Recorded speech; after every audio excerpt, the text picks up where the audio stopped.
Hi, everybody. My name is John Paduchak. I'm here today with my great friend, Jan Stringer.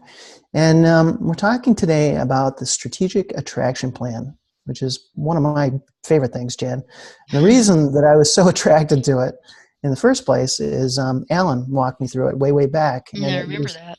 it was just so interesting to see how much it related to what I do. I'm a video marketing expert, and it just related so well to video that I just had to learn more about it. Absolutely. So I'm Jan Stringer, as John said, and I thought it'd be fun if we got together today and just did this little informational video about strategic attraction planning and give you the tips and techniques that go along with it so that you can start to plan for your video marketing customer that you want to most work with. Or attract Or just your attract. perfect customer. Yes, yes. So, my whole philosophy of this type of work is to attract versus have to go out and find. And I found early on when I was first starting my business that if I would get really super clear about who I liked, what was important to me, what my core values were, that I would start to attract people that had similar values, similar interests, and it just made business a lot more fun to do business with people that I like. So I'm like, all right, how can I do more of that? Have more people that are fun and easy and likable to do business with, and that's what gave birth to the strategic attraction planning process. And I So, was going to say, I discovered with mine, the reason that I liked it so much is that it worked so nicely with video. I mean, video is a great way for people to learn to know, like, and trust us. It's a great way to attract our perfect client because they see us and they hear us.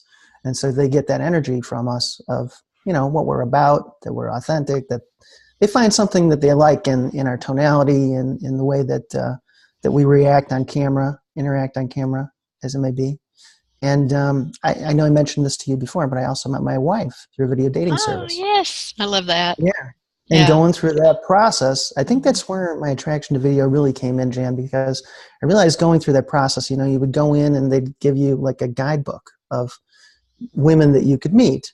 Right. And you would go through the process and you'd be reading their profile and say, wow, this is really somebody I'd really like to learn more about. But the video was a deal breaker Mm, every time.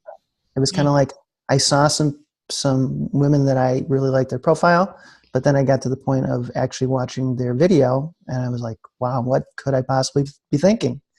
Almost in a lot of cases. So video was kind of the piece that took it to the next level, and I Right. really see that here. This helps us to see who our perfect customer is and actually create video to support that.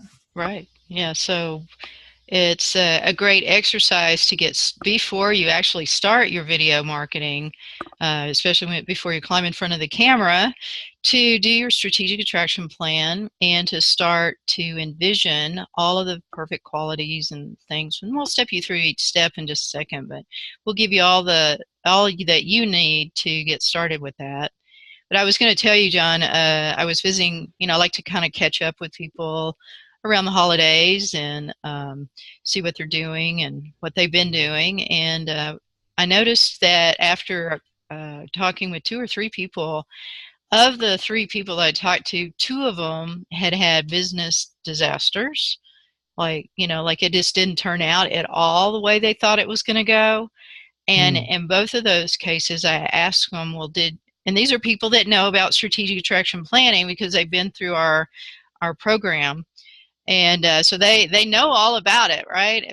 And I asked both of them, did you do your strategic attraction plan first to get started before you launched into this big business effort? And both of them said, no, I didn't. And I'm like, and I could just see clearly that if they had just put that step in first and then use that as their guidepost for the project of the kind of people, not only people that they attract as customers, the kind of people that they hired as consultants and assistants and that sort of thing. It could have gone a different way, in my opinion, of I course. couldn't agree more. I So, couldn't agree more. I've had that same thing happen with me in mhm. many ways. Yeah, me So too. Me too. I mean, we all do it. So, well, let's give everybody a little taste of what a strategic attraction plan might look like? Sounds good. So for us today, right, I think, correct me if I'm wrong, but we're going to focus on attracting the perfect video audience. Is that how we'd say it? Yeah, or even just in the context of attracting your perfect customer, because you really are attracting your perfect customer client through video. Yeah. So So you're a a perfect little bit of a online combination. customer. You're a perfect online They're going to customer. be the same. Yeah. Okay. Hmm. Yeah, it could be the same as somebody that you meet, at Starbucks. But for our purposes, just to keep on track with this, it's our online customers. So that's actually the first step before you even start the plan is to get clear about who is the relationship that I want to attract first. Or in this instance, we're using that online customer. So let's play with step one a little bit. Step one is to describe the qualities, characteristics, and attributes of my perfect online customer. So if I were going to look into my future of who I'd want to attract, they would be somebody that likes videos to start with. They like For that sure. as a Hmm. resource for information. They're savvy about technology, I would say, because they're using technology to gain information. What else would we say Hmm. about our new online I'd customer? like to think they're engaged in what we're saying, and they Hmm. they get us, Yeah, yeah, they which I think would resonate be a with good us. place to start. Yeah, yeah, Resonates with us. right. I know, when I watched your videos, and I mean, even before we talked on the phone, there was just something about you I always just felt comfortable with. Like, and I think it's your voice or something that just you just have a way of relaxing me, and I can get in kind of a fuzz about technology, and you just kind of like cleared out all that, and so that's kind of what I would want when people watched my video, Hmm.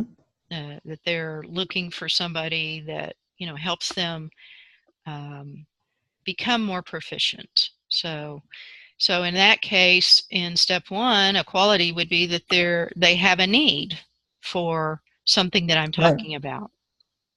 Right? Hmm. Okay. And so the first part of the plan really is an inquiry with myself about who that perfect fitting customer would be. And I can really spend several days writing and writing and writing. This could be several pages of descriptive words. And so the idea here is that the more clarity I have about these people, the easier it is to attract. And so that's what we're talking about here is to really allow your imagination, your creativity to kick in and just use your pen. You don't have to make it fancy and just write and add to it. I like to keep adding to mine as I start noticing qualities and characteristics of somebody else that I've met. I go, oh, I like that. Hmm. Or like I noticed with John, puts me at ease, calm, I enjoy working with them, such and such. I even went to the extent of going and interviewing customers I really like, Oh, and try to get down to some of the things that I like about them and they like about mm-hmm, me, mm-hmm. which is kind of fun, because then Oh, we can yeah. really bring this into this and bring it to light. And I know that, especially these days, where we're always talking about who our avatar is and really getting to know our Yeah, customer, no better way than to just go and talk to them. right. So I found that to be really helpful too. Yeah, they borrowed that avatar concept from me. I I think they did did. I in a know lot that of they ways, because it really, did. that's I know exactly that what we're quite a bunch describing. of folks in, yeah, that's their interpretation of a perfect customer as an avatar. Yes. And so that relates well too. I like that description as well. All right, so the moving on, the second step is to identify what makes me and my perfect online customer or client tick. And so, what this part of the plan is about is to take a little deeper dive into what's important to me, meaning, like maybe what's the real reason I'm even in the business I'm in. And when I get clear about what that is for me, then I will probably notice that my best customers resonate with it, or as I say, tick to the same beat. Hmm. For me, I'm always, there's several descriptions of what makes me tick, but one of them is spirituality and business. Um, One is a high degree of creativity, using intuition in business, heart-centered, heart-based kind of thought process, win-win. Those are all kind of, if I were going to describe what makes me tick, those are kind of all the words that go together. And what I did is I created a statement out of that, just the kind of like a title for all of those descriptions, underneath this title. And what makes me tick is what I call being the voice of feminine spirit. And so I noticed that when I'm allowed in, or not allowed, but when I get to bring that forward more in certain relationships, the happier I am and more fulfilled I feel in certain relationships. And it really is across the board, whether it's business or personal. That's just me getting to be who I am. Yeah, it's, similar with me. Also the spirituality aspect. I just love connecting people. Yeah, As you know, that's kind of like my superpower. yeah, I that like to is your connect superpower. people and put them together. Hmm. And I have this knack of making complicated concepts simple, which Mm. people seem to really like. And Hmm. I also think I come across very authentically Hmm. in doing all this. Hmm. And I like to think I'm pretty transparent in that nature. Yeah. And so my thing that made my I realized that what really made me tick is connecting people and being a joyful connector. Wow, that's fast. Uh-huh. But being a joyful connector of the folks that I know to help Yeah. them meet other people or whatever it might be. Absolutely. Yeah, I get that about you. So, if we were going to look at how we are synergistic, there was a lot of similarities in what you said and what What you I said. am, vice versa. And so that's what you'll notice once you get clear about it for yourself is that you start to see that in your most enjoyable relationships. So that's building on. So that's the deeper dive of our perfect customers. Hmm. So then there's step number 3, which is to specify what I want. And that's kind of like an underscore. Specify what I want my perfect online customer or client to expect of me. And so while step number 1 is kind of, like a outside look at the other person, step 2 is about me and that other person. Step 3 is really about me, even though it's worded that way. I worded it that way in originally to get people to get out of their brain of thinking that you have to live up to others' expectations. That's kind of like what anybody that has a parent. So, a parent always has expectations for their child, and as a child, we want to fulfill those. So, or if you're a parent, you want that for your kids. So it kind of gets passed on. And in this instance of what do I want my perfect customers to expect of me, I really look from the perspective of what I want them to expect of me. So, for example, the tip on this one kind of gives a help on how to answer it is that my perfect customers want me to have what I want. So, what do I want? So, what do I want in my business relationships? What do I want in my life? What do I want in the results of my business? Like everything from practical things of, what are my hours of business? What are the days of the week that I work? All the way to this part of the plan can actually be a transformational tool to help me to see where I'm stuck.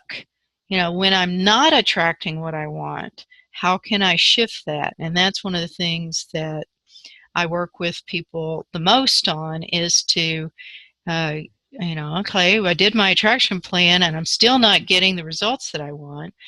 That's kind of the good news, John, even though it sounds like bad news. I'm not getting the results I want, sounds like bad news. But I always tell people, that's actually the good news, is because the good news would be if I did attract what I wanted, good on me, right? I know what to do. I can do more Right. of that. That's working.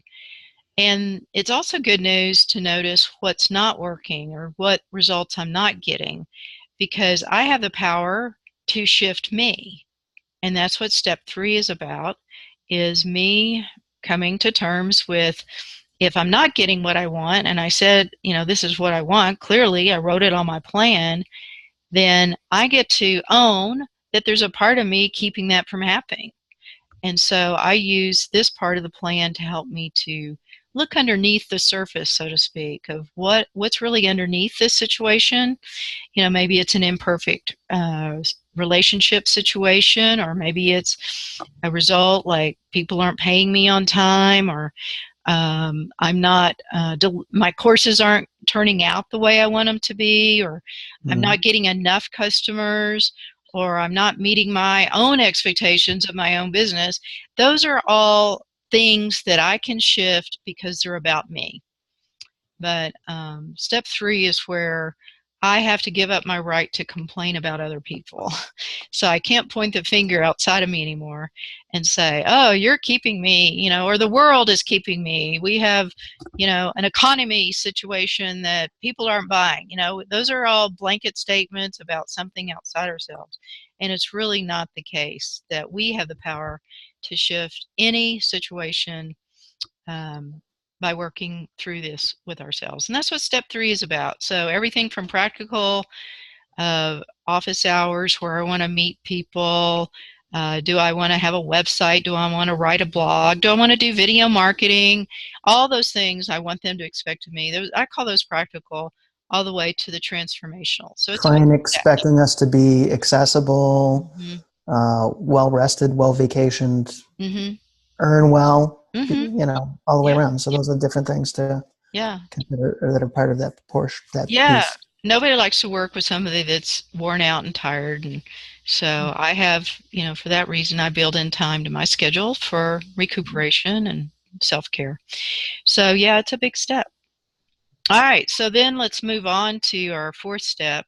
And I know we're covering things really fast. I mean, as John knows, I teach a whole class that goes 12 weeks on each one of these steps. So, and even then, sometimes it's hard to consume all of it. But you're getting the fast version. And so step number 4 is to start out with the word declare. And I like to put the emphasis there because a declaration is just where you make a declaration statement that this shall be. I think about in the U.S., our forefathers, when they came to America and they planted, my vision of it is that they planted a flag in the ground. They said, I declare this is going to be a country, this shall be. So step 4, declare who I get to be to attract everything I say I want. And so there's that being word that we like to play with, that everything happens around who I'm being. A lot of people, a lot of business owners, which we talk to, they have these lengthy actionable items, their to-do list, their action items, get it done kind of stuff. Oh, I got to get this done, and then, I'll have what I want. Then I'll get the business I want. And really, it's just the opposite. First, you declare what kind of business owner you are, what kind of results you want to see. You need to step into the being of those before they actually happen, because it's out of that being that will inform you of the next actions to take. So this part of the plan can have multiple statements. One of my favorites, and you've heard this one before, is that kind of like invigorates me and is a good reminder for me that I'm the savvy goddess of business. And Mhm. so, I have, when I've got my poor little me being on, when I woke up too late, or I felt grouchy when I got out of bed, or my hair wasn't right, one way that I can shift my being is to remember, what are my being statements? Like, how do I want to be seen in the world? I don't want to be seen as poor little Jan, poor me, poor me. No, I want to be seen as someone like the savvy goddess of business. I want to be seen as a successful marketer. I want to be seen as an ultimate marketer, succeeding. And I want to be, like if I climb in front of a video and we are going to broadcast out that video, I'm not going to show the side that isn't the way I want to be perceived as. I want to bring forward my authentic, true, powerful self. Yeah, I like to think of myself as the master of complex technology. Oh, that's great. That's great. I love it. Yeah, maybe I think you're the wizard of it. That could be it too. Yeah, I could see you with one of those pointed hat, wizard hats. sitting in And the corner. No. my magic wand. I do have a magic wand, but it's kind of a fluffy one. It's a heart shape. This is for my perfect mate class. Nice. But so in step number 4, it builds on everything else that we've already created in our plan. And then step number 5 is that action list. So you build your step 1. You describe the kind of customers you would like to be working with. Step 2, you get in touch with what makes you tick, what makes them tick. Step 3, you get what you really want in your business. Step 4, you declare who you're going to be about it. And then step 5, you're ready to take some actions. And so I would bet on our action list, John, this was one of them. When you and It I said, was. let's do it, so we had, when we spoke last week, we said, all right, what's the date, the time, and, the place that we're going to do this. And that's what was on our action list. So now we'll have to create our next step. But that's what step 5 is. You've got to implement what you've created, your ideas, to really start to see any results, any fruition. And more of this is on both of our action items. We That's have right. more video to do on both Right. of our action items. Right. So what's your tip around, what would you say, John, to people who are thinking about doing video marketing? Is it better to do more, get more practice? Is it better to kind of make everything perfect before you roll one out? What would you say is a good tip for actionable items? That's an interesting question because everything that I've ever done with video, or one of the things that turned me off about video, is I have a lot of friends who do really very complex ones. And I try to keep it like very, very simple, very authentic, I'm just talking to you. We're Mm-hmm. having a conversation in my videos, nothing fancy really. Mm-hmm. So I would say my whole philosophy around it is keeping it easier, keeping it simpler, Mm-hmm. and just be you. Yeah. Be your authentic self. Yeah. People will come to watch you burn when you set yourself on fire. Yeah, I notice That's when the same. I watch a video, like live on Facebook, people pop up there from time to time. Hmm. That's kind of what I see. It's kind of like us sitting down having a chat, living room over a cup of tea or something. So, But I do think there are some pieces behind it that are challenging. Most people when they get started, they're not sure what they need to do. They think it needs to be more complicated than it is. They're not sure of the equipment. They don't want to show their face, and they don't know what they want to say. mm-hmm, So mm-hmm. those are really the 4 big challenges with getting started. But Right. it doesn't have to be hard. Doesn't It's have as to be hard. easy as So, this. so that's what your new program is going to be, helping people get started, and just what you said, knowing what to say, how to, what are the pieces of equipment we need, and that sort of thing. That's Yeah. exactly it. Okay. Well, I'm in. I'm in for that. I need all that. So, all right. Well, I enjoyed being with you today. This was kind of fun to just sit down and have a chat about stuff we like to do. Exactly. I enjoyed it too. Yeah. Thanks for joining me. Okay. All right. See you soon.